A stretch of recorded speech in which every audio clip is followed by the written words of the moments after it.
परिक्रमा किया है वृंदावन में? एक दो दो तीन लोग किए हैं, ठीक है। तो आगे आगे थोड़ा आगे आगे आ रहा है, पीछे लोग देख पाएंगे, थोड़ा आगे आगे आ जाए। तो ये गोवर्धन परिक्रमा जब करेंगे, एक जगह आता है उसका नाम है आनियोर गांव, ये आनियोर क्षेत्र बोलते हैं। तो आप लोग सबको पता रहेगा, वृंदावन में नंद बाबा हर साल में इंद्र जी का पूजा करते थे। तो एक साल जब कृष्ण को 7 साल हो गया था, तो कृष्ण बोलते कि नंद बाबा किसको पूजा कर रहे हैं? बोले बेटा इंद्र का पूजा कर रहे हैं। क्यों पूजा कर रहे हैं इंद्र का? पूछते हैं। तो बोले कि क्योंकि वो बारिश देता है और हम लोग खेती करते हैं, इसलिए पूजा करते हैं। बिना बारिश का कैसे खेती होगा? तो कृष्ण बोलते हैं उनके लिए तो उनको सैलरी देता हूँ। फिर से ये नहीं बोले, मैं बोल रहा हूँ तो भगवान को बोलने का है कि उनके लिए तो जो उनका सेवा है मिल रहा है, अलग से पूजा करने का क्या जरूरत है? क्योंकि अभी समंदर के ऊपर भी बारिश होता है, वो पूजा करता है क्या? पहाड़ के ऊपर भी बारिश होता है, पूजा करता है क्या? तो आप क्यों पूजा कर रहे हैं? तो हम भी सोचते हैं सदियों से चलते आ रहे हैं बेटा, बस कर रहा हूँ इसलिए। बोले नहीं नहीं नहीं, अभी करने का जरूरत नहीं। बोले नंद बाबा बोलते तो किसको करूं पूजा? बोले कि हम पूजा करेंगे, गोवर्धन का पूजा करेंगे। बोले देखो हमारे सब गैया चरने के लिए गोवर्धन में जाते हैं, उसका घास खाते हैं, हम लोग पानी उधर से लेते हैं, सब कुछ गोवर्धन महाराज हमको देते हैं, तो उनका पूजा करेंगे। तो नंद बाबा बोलते हैं कि बेटा तू जो बोल रहा है ठीक है, करेंगे उनका, लेकिन इंद्र का भी पूजा करेंगे और उनका भी बाद में कर लेंगे, दोनों हो जाएगा, विन विन सिचुएशन हो जाएगा। अच्छा है ना? कृष्ण बोले नहीं नहीं नहीं नहीं, ऐसा नहीं चलेगा। कृष्ण भी बहुत जिद्दी रहता है, एक बार पकड़ लिया तो पकड़ लिया, छोड़ते नहीं। कृष्ण बोले कि पापा देखो, आप ना खाली गोवर्धन जी का पूजा करोगे तो हमें आनंद मिलेगा, ये भगवान का रामवाण है। जब कुछ भी काम नहीं होता ना, बोलेंगे ऐसा करेंगे तो हमको आनंद मिलेगा, और एक बार ऐसा बोल दिए तो फिर कोई उनका बात नहीं करता है वृंदावन में। क्योंकि वृंदावन के जितने सारे लोग रहते हैं, सबका एक ही उद्देश्य रहता है, कैसे भगवान कृष्ण को आनंद दिए। ये वृंदावन वासी का चेतना है। तो बोले ठीक है बेटा, बोलो कैसे क्या करना है, तुम ही बोलो। तो कृष्ण बोलते हाँ एक काम करेंगे अभी। बोले आपके घर में ना सबको बोलते हैं जितना राइस है, जितना दाल है, सब्जी है, सब लेके सब लोग आ जाओ, और राइस का एक पहाड़ बनाएंगे भात का एक पहाड़ बनाएंगे, और दाल का एक तालाब बनाएंगे, और सब्जी का एक पहाड़ बनाएंगे, और गोवर्धन जी को अर्पण करेंगे। क्योंकि पहाड़ है ना, तो पहाड़ जैसा रहना चाहिए राइस। तो सब लोग लाके बनाते हैं एक बड़ा पहाड़ का अन्न। राइस मतलब अन्न संस्कृत में बोलते हैं, कूट मतलब पहाड़, उसको अन्न कूट के रूप में ऐसा बना के उनको अर्पण करते हैं। और जैसे ही अर्पण करते हैं, सबके सामने सब लोग देख रहे हैं, गिरिराज जी प्रकट होते हैं, और सबके सामने लाइव चल रहा है ना, आजकल लाइव होता है सब, सबके सामने लाइव खाना चालू करते हैं, राइस दाल सब्जी। सब लोग बोला अरे क्या हो रहा है, और सबके सामने कुछ ही मिनट में सब खत्म कर देते हैं। कृष्ण बोलते कि तुम्हारे इंद्र ऐसा कभी खाया था क्या? नहीं ऐसा तो नहीं खाया था कभी। तो देखो तुम्हारे सामने डायरेक्ट खा रहे हैं। तो बोला हाँ वो तो सही बात है, डायरेक्ट खा रहे हैं। और सब खा के बोलते हैं क्या?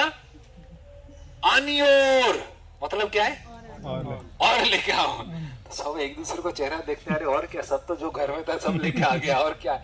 तो बचा कुचा थोड़ा अपने के लिए रखते हैं ना। बोले ये बोल रहे आनी और लेके आओ। बेचारे सब जाते हैं घर में, जो बचा कुचा थोड़ा राइस था 2-3 दिन का, सब वो भी लेके आते हैं, बना के खिला देते हैं, वो भी खा लेते हैं, और खा के फिर बोलते हैं क्या? आनी और। तो फिर बलराम जी देख रहे हैं, बोले कि अब सबको पता नहीं चला कि यही कृष्ण है। बलराम जी को तो पता है ना। बोले कि कुछ ज्यादा ही कुछ कर रहे हैं लोग, बेचारों को सबको परेशान कर रहे हैं, सब खा लिया, बोल रहे और आनी और कहां से लेके आएंगे। तो बलराम जी क्या करते हैं, एक तुलसी का पत्ता लेते हैं, अभी तक तुलसी नहीं डालते लोग, सब खिला रहे सब। एक तुलसी का पत्ता लेते हैं और अन्य और करते हैं, मुंह में ऐसा डालते तुलसी का पत्ता। जैसे ही तुलसी का पत्ता मुंह में जाता है, संतुष्ट। इसलिए भगवान कृष्ण को जब भोग लगा जाता है, उसमें तुलसी का पत्ता डालना बहुत जरूरी है, क्योंकि तुलसी का पत्ता खा के भगवान संतुष्ट होते हैं, आपका भोग खा के नहीं है। भगवान के सबसे बड़े भक्त है वृंदा देवी, तुलसी महारानी। वो जब देखते हैं तो भगवान उससे संतुष्ट हो जाते हैं, और वो खाना के ऊपर रहता है इसलिए भगवान खाते हैं, क्योंकि तुलसी का पत्ता में नजर जाता है पहले, अरे ये क्या कर रही इधर, वो देखते हैं आपका जो भी खाना डालते हो भोग लग जाता है। इसलिए तुलसी का पत्ता खाने के ऊपर डालना बहुत जरूरी है। तो भगवान संतुष्ट हो जाते हैं। फिर भगवान जितने सारे खाए थे सब प्रकट करते हैं फिर से, बोले कि लो आप लोग के लिए फिस्ट है, एंजॉय करो, सब खाओ, प्रसाद अच्छे से खाओ। और बोलते हैं कि मैं बहुत आपसे प्रसन्न हूँ, आप चिंता मत करो, बस मेरा पूजा करते रहो, आपका जीवन में कुछ प्रॉब्लम नहीं आएगा, बोल के गिरिराज जी चले जाते हैं। तो कृष्ण बोलते कि देखो अभी उनका पूजा हो गया, अभी क्या करना है हमको, प्रसाद खाने के बाद गिरिराज जी का परिक्रमा करना है। तो पहला जो हम अभी परिक्रमा कर रहे हैं, पहला परिक्रमा 5000 साल पहले भगवान कृष्ण ने शुरू खुद किया था। जैसे विग्रहों का आरती होता है, पूजा आरती से करते हैं ना। एक व्यक्ति मुझे बोला, मैं गीता, कभी कभी हम गीता बांटते हैं, तो बोला अरे महाराज हमारे पास गीता है। बोला गीता है तो पढ़ाई करते हैं। अरे क्या पढ़ाई करने का, हर रोज मैं अगरबत्ती दिखाता हूँ। बोला उसको मैंने लाल कपड़े में डाला है और सुबह विदाउट फेल अगरबत्ती एक बार दिखाता हूँ। मैं बोला बहुत अच्छा कर रहे हो आप, लेकिन थोड़ा लाल कपड़ा से उसको थोड़ा निकल के अगर थोड़ा 5 मिनट भी पढ़ लेंगे तो बहुत मेहरबानी हो जाएगा। क्योंकि गीता को पढ़ के पूजा किया जाता है। जैसे अर्च विग्रह को अगरबत्ती दिखा के पूजा किया जाता है, गीता का अगर एक श्लोक भी पढ़ेंगे तो उसके द्वारा उसका पूजा होता है। उसी प्रकार गोवर्धन जी का परिक्रमा करके पूजा किया जाता है। तो कृष्ण ने पहली बार सबको एक साथ सामने सामने सब बैल गाय सबको रखे और पीछे कीर्तन टीम, उसके बाद सब कृष्णा और अंतिम में सब गोपियां मिलके पूरा गोवर्धन जी का पूरा चल के परिक्रमा करते और करके सब घर चले जाते हैं। सब लोग आनंद में है, एक व्यक्ति पूरा टेंशन में। कौन? उसको नींद नहीं आ रहा है क्योंकि उसका पूजा बंद हो गया है। सब लोग सलाम ठोक रहे थे, आज कोई नहीं ठोका सलाम, तो उसको डाइजेस्ट नहीं हो रहा है। तो ऐसा कभी कभी होता है ना, व्यक्ति को अहंकार थोड़ा आ जाता है ना, क्या सही क्या गलत समझ में नहीं आता है। तो इंद्र बोलता कि ये छोटा बालक का बात सुन के मेरा पूजा बंद कर दिया, मैं देवताओं का राजा और संवर्तक मेघ को बुलाता है जो कि प्रलय के समय बारिश करता है। बोला महाराज ये तो समय नहीं है प्रलय का, अभी क्यों बुलाए रॉन्ग टाइम में। बोला कि अरे मैं ऑर्डर दे रहा हूँ ना, जाके वृंदावन को नष्ट कर दो। बोला कि अरे महाराज क्या बोल रहे हैं आप। बोला अरे मैं राजा हूँ ना, तू राजा है। बोला ठीक है जैसा आपने आदेश दिया। तो विचारा जाता है, ऐसा बारिश करता है, बोलते कि एक एक बूंद ऐसा एक एक पेड़ की तरह गिरता है, जो कि प्रलय का बारिश ऐसा होता है। तो पूरा वृंदावन में बाढ़ हो जाता है, पानी बढ़ जाता है, सब मरने जैसा समय आ जाता है। सब दौड़ के फिर किसके पास जाते हैं? कृष्णा कृष्णा महाभाग कृष्ण के पास जाते हैं। बोला अच्छा खासा इंद्र पूजा चल रहा था, काय को बंद करवाया, क्या प्रॉब्लम हो रहा था, अभी देखो क्या हो गया। तो कृष्ण बोलते कि आप क्यों टेंशन ले रहे, आपने किसका पूजा किया। तो बोले कि हमने तो गिरिराज जी का पूजा किया। चलो उनके पास चलते हैं, फिर वही हमारी रक्षा करेंगे। तो सबको लेके कहाँ आते हैं?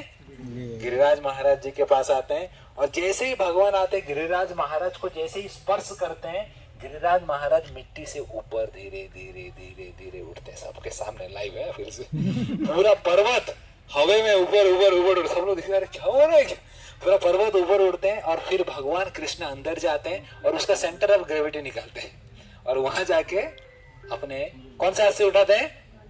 बाएं हाथ के कानी उंगली से उठाते हैं, छोटी सी उंगली से उठा के गिरिराज पर्वत को पकड़ते हैं। क्यों बाएं हाथ से उठाते हैं? दाएं हाथ से भी उठा सकते थे ना। कुछ अगर मुश्किल काम, कुछ भारी काम कौन सा हाथ से आप करते हैं? दाहिने हाथ से करते हैं ना। तो दाहिने हाथ से उठाना चाहिए ना। तो यहाँ से क्यों उठाते हैं? बांसुरी तब नहीं बजा रहे थे, तब यहाँ पर था। देखिए वो जो बॉलीवुड का सब डायलॉग रहता है ना मूवी में, तेरे लिए तो मेरा बाएं हाथ का खेल है, हीरो बोलता है ना विलेन को। ये सब बॉलीवुड का डायलॉग सब कृष्णा से आया है 5000 साल पहले से। तो भगवान ने ये पहली बार इतिहास में कॉन्सेप्ट स्टार्ट किया, बाएं हाथ का खेल है। तो इंद्र जब इतना प्रलय का बारिश कर रहा है, तो भगवान बोले कि तेरे लिए तो मेरा बाएं हाथ का खेल है। अपने बाएं हाथ में उठाए। उस बाएं हाथ में भी 5 उंगली में से कमजोर रहता है ना, तो जानबूझ के इसी उंगली में उठाते हैं। ले बेटा क्या कर लेगा, कर देखते हैं। इतना तो वज्रपात कर रहा है, बिजली डाल रहा है, थंडर स्ट्राइक कर रहा है, तेरे लिए मेरा ये बाएं हाथ से उठा के इधर उठा के पकड़ते हैं। 7 दिन 7 रात तक बारिश होता है, 7 डे 7 नाइट नॉन स्टॉप बारिश, जब तक उसका पानी खत्म नहीं हो जाता ऊपर ओवरहेड टैंक में। 7वें दिन में देखता है कि अरे यार इतना पानी भी खत्म हो गया। नीचे आके देखता है कि पर्वत से एक धूल भी नीचे नहीं गिरा रहता है, एक रेती भी नीचे नहीं गिरा रहता है। तो उसका सर चकराना चालू हो जाता है। बोले कि मैं देवताओं का राजा, 33 कोटि देवताओं का राजा, मेरे सामने कौन खड़ा हो सकता है। तो उसको लगता है कि अरे यार ये छोटा बालक, कुछ और कोई नहीं, मेरे ही आराध्य देव विष्णु ही रहेंगे लगता है, नहीं तो मेरे सामने कौन खड़ा हो सकता है। तो जाके इंद्र को पता चलता है कि ये कृष्ण ही भगवान है, विष्णु है, कृष्ण है। और तुरंत जाता है जाके अपने गुरु, कौन है उनके गुरु? बृहस्पति के पास जाते हैं। पैर पड़ते हैं, गुरुदेव कुछ तो मार्गदर्शन कीजिए, क्या करेंगे? गुरुदेव बोलते कि तेरे जैसा शिष्य रखने से तो अच्छा मर जाता मैं।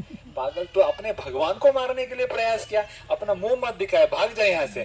कोई कुछ करेगा तो अभी मैं कुछ नहीं कर सकता हूँ, हाई कमिश्नर के पास जाना पड़ेगा। कौन? ब्रह्मा जी के पास जाओ अभी। तो दौड़े दौड़े इंद्र ब्रह्मा लोग जाता है, बोले ब्रह्मा जी कुछ तो मार्गदर्शन कीजिए, कुछ तो कीजिए। तो ब्रह्मा जी बोलते कि 4 सर का कान में बंद करना चाहता हूँ। तो क्या काम क्या है, अपने भगवान को मारने के लिए प्रयास किया? तो इंद्र बोलते कुछ जो भी तो कर दिया, कुछ तो मार्गदर्शन कीजिए, थोड़ा आगे आगे आ जाइए ताकि लोग जा सकते हैं पीछे से। तो ब्रह्मा जी बोलते देखो मैं तो कुछ नहीं कर सकता हूँ, लेकिन एक चीज मैं बता सकता हूँ।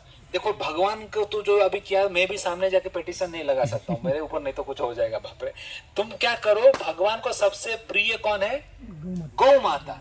तुम गौ माता को जाओ, और गौ माता अगर कुछ पिटीशन लगाएगी तो बात कुछ होने का चांसेस है। तो इंद्र दौड़े दौड़े सुरभि माता के पास जाता है, और सुरभि माता को बोलता है कि मैया ऐसा ऐसा हो गया, कुछ तो करो। अभी देखो बेटे कभी गड़बड़ करते हैं तो पापा एक चमाट मारते हैं, तो किसको पकड़ते हैं? मम्मी करके पकड़ते हैं। तो मम्मी अरे क्यों गाली कर रहे हो, क्यों मार रहे हो, क्या हो गया? तो फिर पापा थोड़ा शांत हो जाते हैं। तो जैसे इंद्र जाके सुरभि माता को बोलते हैं, माँ ही रहती है ना, तो बोलते कि बेटा ऐसा गलती किया तूने?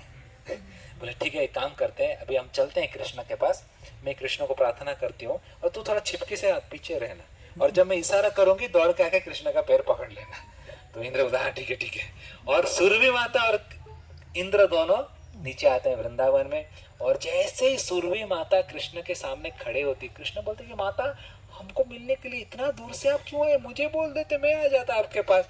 तो सुरभि बोलती कि नहीं बेटा गलती किया तो अभी मुझे ही बोलना पड़ेगा। तो इंद्र को समझ में, कृष्ण को समझ में आ जाता है कि क्यों आई। तो अच्छा इंद्र के लिए आए क्या? और फिर भगवान बोलते कि अरे मेरा उसके साथ कुछ प्रॉब्लम नहीं है, अगर व्यक्ति गर्वित हो जाता है, अहंकारी हो जाता है, तो उसको नम्र करना मेरा कर्तव्य है, क्योंकि मैंने ही सेवा दिया है, तो इसलिए मैंने ऐसा किया। तो भगवान जब शांत हो जाता है, सुरभि माता इशारा करती बेटा जल्दी आ जा, पैर पकड़ ले। तो इंद्र दौड़े दौड़े आके पूरा साष्टांग प्रणाम करके कृष्ण का दोनों पैर को पकड़ के ऐसा रोता है, ऐसा रोता है, इंद्र के आंसू से कुंड बन जाता है, उसको रुद्र कुंड भी बोल जाता है। आज गोवर्धन परिक्रमा करेंगे तो इंद्र कुंड भी बोलते हैं, जहां पर इंद्र के आंसू से कुंड बन जाता है। फिर इंद्र बहुत माफी मांगते हैं, गलती हो गया, आगे से नहीं होगा। कृष्ण बोलते ठीक है अच्छे से सेवा करो, जाओ। बोले नहीं ऐसा थोड़ी होगा, मैं आपका अभिषेक करना चाहता हूँ। कृष्ण बोले अभिषेक? अभी मुझे खेलना है, टाइम नहीं है। बोले नहीं थोड़ा रुक जाइए।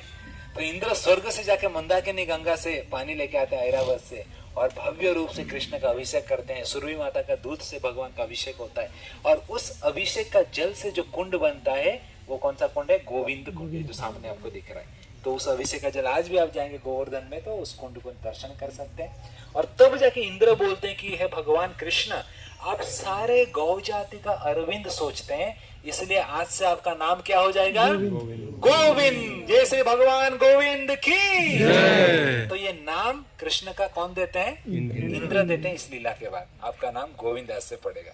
तो इस प्रकार ये सुंदर लीला होता है। फिर भगवान बोलते हैं कि बेटा अच्छे से सेवा करो, सेवा तुझे मैंने ही दिया है, मेरे भी लिए मुझसे म्याऊं। बोले आगे से म्याऊं करेगा तो दान तोड़ दूंगा, अभी छोड़ रहा हूँ। तो इंद्र बोलता है कि और गलती नहीं होगा। तो इंद्र जाकर फिर सेवा में लग जाता है। तो इस प्रकार ये गोवर्धन धारण लीला हुआ है। जिस जगह पर हम खड़े हैं यानी और गांव है, जहाँ पर ब्रजवासियां भोग गोवर्धन महाराज को चढ़ाए थे। जय श्री गोवर्धन महाराज की, जय श्री गिरिराज पर्वत की जय।